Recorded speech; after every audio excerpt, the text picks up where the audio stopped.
Alright, hello everyone, this is Mr. Crozier, and it is time to start reviewing for our Chapter 6 test. So these are all the topics that you need to know. I'm going to go over some of these problems here and let you do the rest of them, and do all the ones with the red dot by them. So here we go. The main thing about this chapter, it is about starting our work with exponents. Probably everything we do in here relates back to exponents. So first problem, 7 to the second power. Well, 7 to the second power is of course 49 because exponents mean repeated multiplication, but it's a negative. And negative exponents are fractions, not negative numbers like most people think. Alright, so we have 1/5 to the first power. Well, first power leaves at 1/5, but the negative flips it over to 5/1. The fraction was 1/5. Now the fraction is 5/1. Well, that can be simplified down to 5. Remember, we want to do everything we can in the problem, and we can definitely do 5 divided by 1 is just 5. Up here, 1 divided by 49 is a decimal. We're not going to use decimals, so that is a fraction in lowest terms. Alright, what do we have here with 100 to the half power? Well, this exponent means two parts. It means the exponent here, but the denominator means the root. So this is a two-part problem, and first let's do the first part. I like to do the root first. So we need the second root of 100. Well, the second root of 100 is 10 because 10 times 10 makes 100. It's called the square root. So I've done the 2, now I need to do the 1, so I'd put this to the first power. What is 10 to the first power? Just 10. So 100 to the 1/2 power means the second root of 100 raised to the first power, which is still 10. Alright, we also talked about exponential growth and decay. Alright, the problem is we have $2,750 in a savings account, and we earn interest. How much money will we have in 4 years? So what does this mean? Well, that means the bank's going to start us here, and it's going to multiply by 100% plus 25%, would be 125%, which is a decimal 1.25. So that's what's going to happen in the bank account. We have this money, and it gets multiplied by this rate, so it'll go up.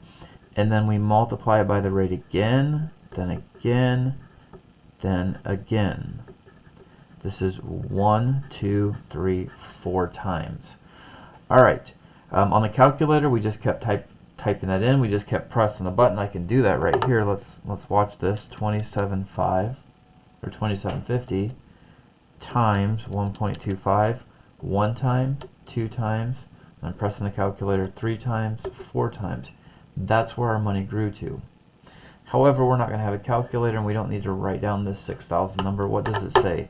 Write the expression. So here's what we're doing. We're doing 2750 times 1.25 to the 4th power. That's what we're looking for. We're looking for some kind of expression like this that'll give us this number, and watch. The answer is 6,700. Let me write that down over here. 6,713 and 87 cents. Watch this. If I type this in, 2750 times 1.25 raised to the 4th power, now I have that number. Our work will just be to give this equation, this expression here, and it's in the format, if you didn't notice, it's a times b raised to the x. So both of these down here, see if you can come up with the correct expression, a times b to the x. Alright, and watch this right here. This is depreciating, meaning you're going to have 100% minus 35%. Alright, let's go ahead and do some more down here.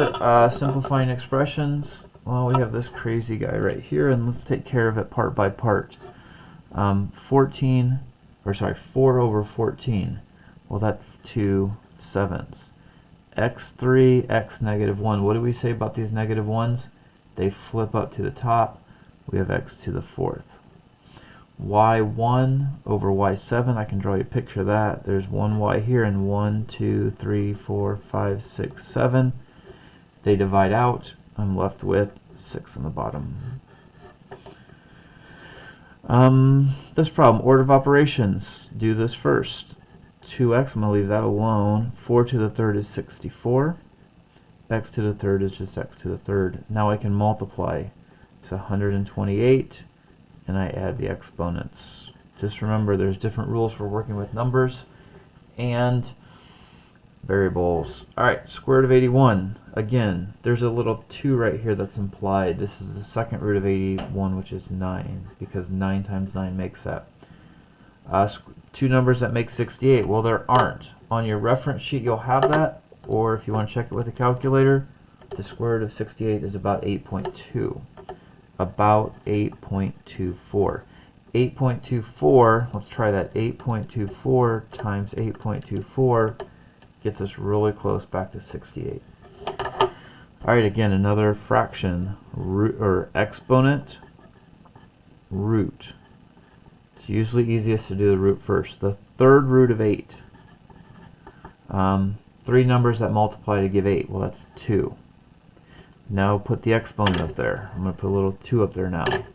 And that makes 4. Answer to this problem is 4. We did both parts, the root and the exponent. Alright, last problem.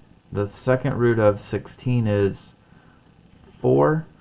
And then this is where the work's going to be a little bit different. We want to take the x to the fourth down to the second root power, and this just means we divide. So it's going to be x to the second power. Alright, I hope this helps. Try to do the rest of the review sheet so you're ready for the test.